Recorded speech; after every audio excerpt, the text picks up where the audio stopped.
নমস্কাৰ এই মুহূৰ্তত আজি সন্ধিয়া ৰাজ্যখনৰ লগতে ভাৰতবৰ্ষৰ বিভিন্ন প্ৰান্তৰ পৰা কেইবাটাও গুৰুত্বপূৰ্ণ খবৰ লৈ আহিছো আৰু এনেকুৱা খবৰসমূহ নিতৌ পাবৰ বাবে চেনেলটো সাবস্ক্ৰাইব কৰি এই ভিডিঅ'টিত একোটাকৈ লাইক কৰিবলৈ নাপাহৰিব।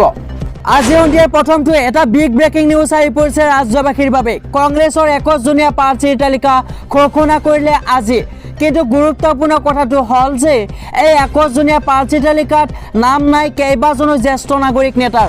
এই মুহূৰ্তত এটা গুৰুত্বপূৰ্ণ খবৰ আহি পৰিছে। বিধানসভাৰ তৃতীয় পৰ্যায়ৰ নিৰ্বাচনৰ বাবে মঙলবাৰে নিশা কংগ্ৰেছ দলে ঘোষণা কৰিছে তৃতীয়খন প্ৰাৰ্থীৰ তালিকা। 21 জনীয়া প্ৰাৰ্থীৰ তালিকাত কেইবাখনো নতুন মুখে স্থান পোৱাৰ লগতে প্ৰাক্তন মন্ত্ৰীয়ে টিকেটৰ পৰা বঞ্চিত হোৱা পৰিলক্ষিত হৈছে।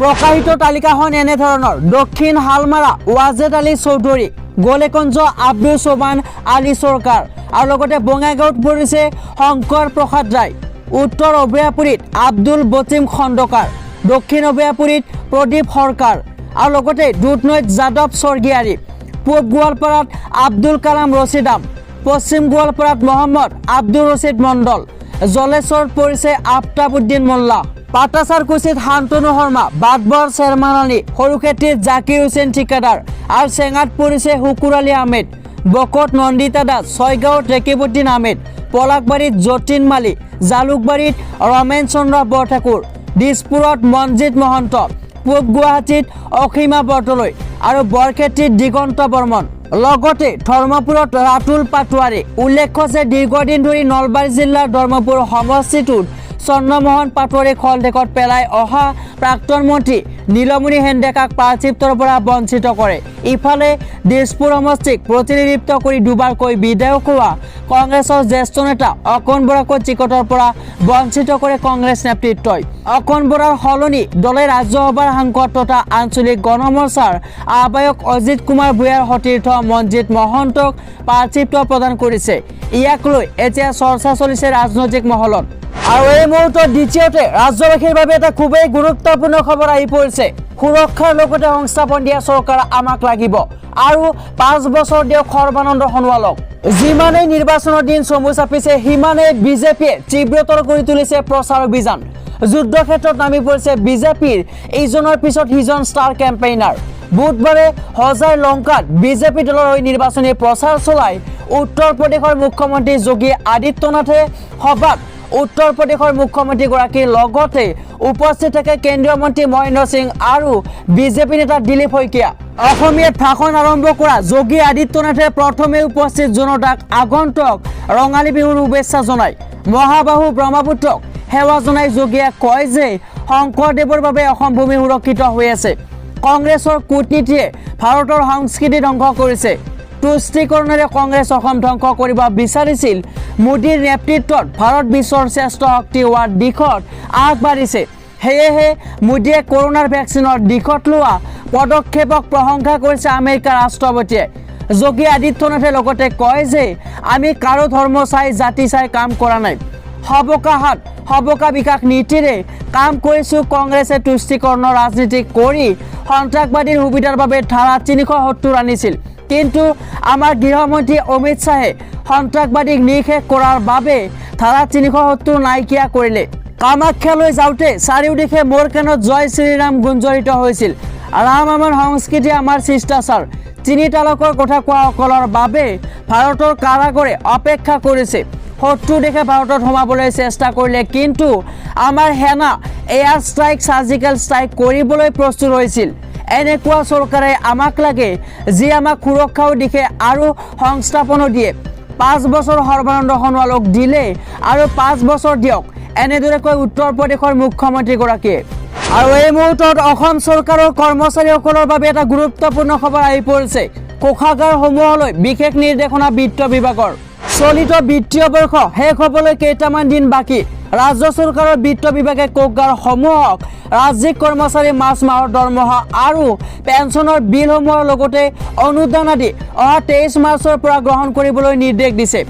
অন্তিম সময়ত যাতে কোষাগাৰত বিলৰ হেঁচা নপৰে তালৈ লক্ষ্য এই নিৰ্দেশনা প্ৰদান কৰা হৈছে। আৰু সেইদৰে কণ্টিজেঞ্চি আৰু দৰমহা বহিৰ্ভূত শিতানৰ বিলসমূহ গ্ৰহণৰ দিন 26 মাৰ্চ ধাৰ্য কৰিছে। এই চৰম সীমা কঠোৰভাৱে মানিবলৈ নিৰ্দেশ দিয়া হৈছে কোষাগাৰ বিষয়াসকলক।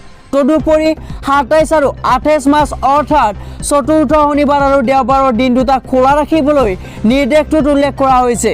আৰু এই মুহূৰ্তত ৰাজ্যবাসীৰ বাবে আন এটা গুৰুত্বপূৰ্ণ খবৰ আহি পৰিছে।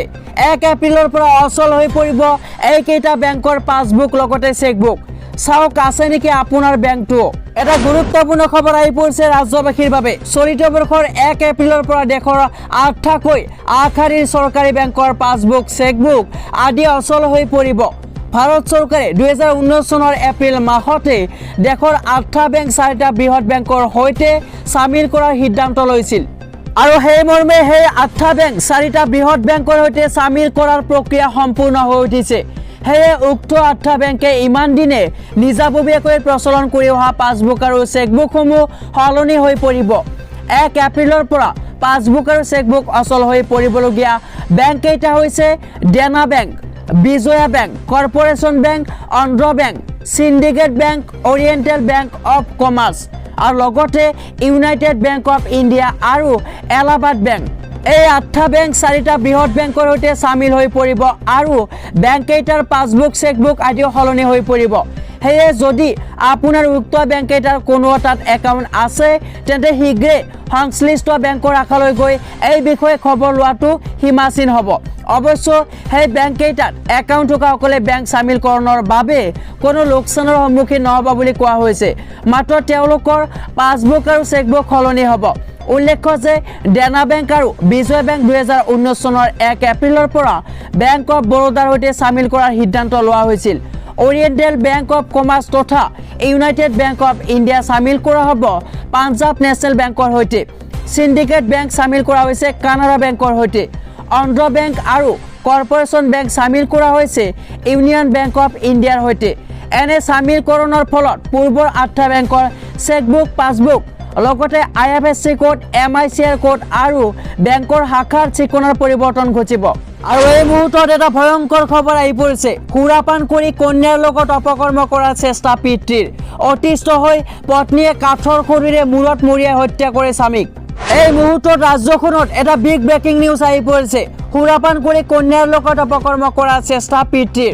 অতিষ্ঠ হৈ পত্নীয়ে কাঠৰ খৰিৰে মূৰত মৰিয়াই হত্যা কৰে স্বামীক। গোলাঘাটত নৃশংস হত্যাকাণ্ড। নিজ পত্নীয়ে হত্যা কৰিলে স্বামীক। গোলাঘাটৰ কমাৰবন্ধা বামুণগাঁৱৰ নিৰ্বাসী নিতুল বৰা নামৰ লোকজনক হত্যা কৰে পত্নী জোনালী বৰাই।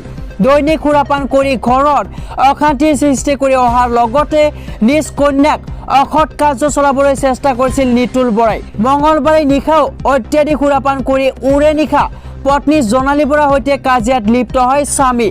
পুৱাৰ ভাগলৈকে অধিক কাজিয়াৰ সূত্ৰপাত হোৱাত এডাল কাঠৰ খৰিৰে মূৰত মৰিয়াই পত্নীয়ে হত্যা কৰে স্বামীক। ইতিমধ্যে ঘটনা সংঘটিত কৰি জোনালী বৰাই কমাৰবন্ধা আৰক্ষী চকীত আত্মসমৰ্পণ কৰি সমগ্ৰ ঘটনা নিজ মুখেৰে স্বীকাৰ কৰে।